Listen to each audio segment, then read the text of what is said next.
Hello, everybody. Welcome to this latest edition of Storm Talk on your video blog here. I'm filling in for Kevin, who is actually feeling, you know what the term is, under the weather for today. And the allergies have been the main issue. I mean, it's just it's taken over everybody.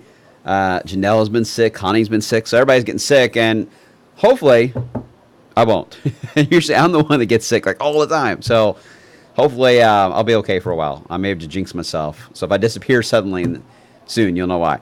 Okay, we got to talk about the storms. They're moving in as we get into Friday, and then we'll talk about the longer term for next week. A cooler pattern looks to be developing, but the details of how cool and how deep this cool air is going to go is still all up in the air, and I'll explain here in just a second. First off, let's take you into the latest in the visible satellite. Of course, we lose the image there at the very tail end, so let me turn that off. I will say this. When you see this green, we see this a lot in the summertime. It's just where the humidity comes into play and the radar picks up on it. So it's not rain falling. You always will see it in a circular form around all the radar sites usually that we have in the area. Now, this is actually precipitation moving across Indiana, but it's not likely reaching the ground. If it is, just a few sprinkles. But for us, this is not rain, just a few clouds. That is about it. All right, let me take you on a water view and show you what else is happening, because we do have a lot going on to our west. Look at all the watches and warnings. Pretty active across the plain states. What we have actually developing in the plains itself is what we call a dry line that is stretching itself out across areas of the plains, Texas, all the way to Oklahoma and Kansas. What a dry line is where the dew points change, but the temperature does not. So very moist and humid ahead of this, and then very dry in behind it.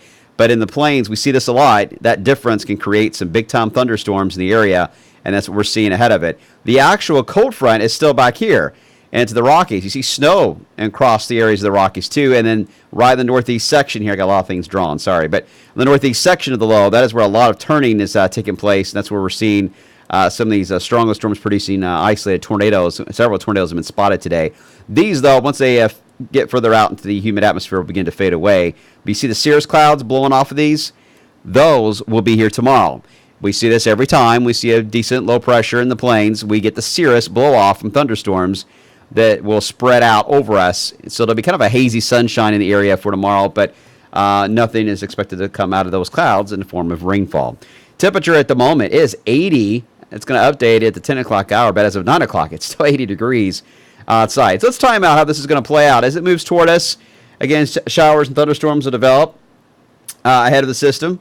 And again, mainly impacting areas to our west as we into Thursday. And again, on Friday, some strong storms may develop.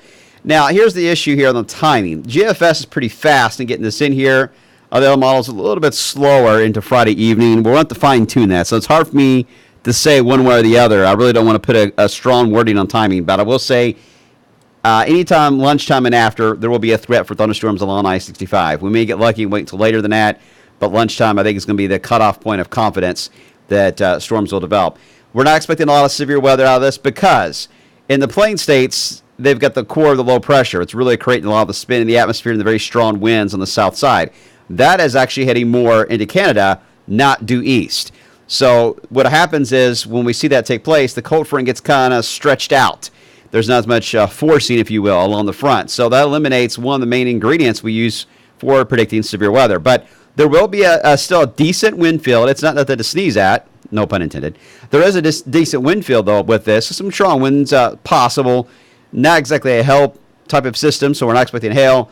Large hail anyway. Small hail is always possible. But and then a lot of lightning and heavy rain potentially moving through. Now, because the front is getting stretched out, it's going to slow down as we get into Friday night.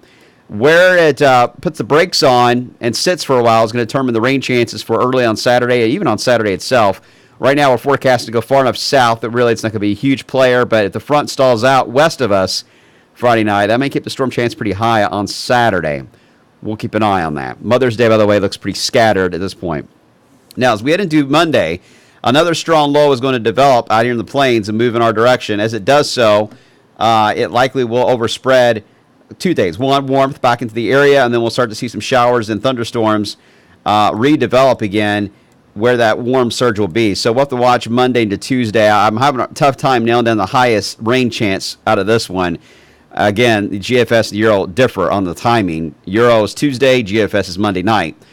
Do not see this one be a severe weather system either. Same scenario where the energy goes mainly north, but there could be some gusty winds and some heavy rain, certainly. Now we get the cool flow behind this as we into Wednesday, Thursday, and the Euro is trying to backtrack that cool there and slingshot it back into areas of the upper Midwest, which would keep us pretty cool here in the East for the end of next week and perhaps even the next weekend. And cool, I mean, mainly 50s up here to the north, say 60s here across the Ohio Valley, and if we're clear, obviously that could mean 40s at night.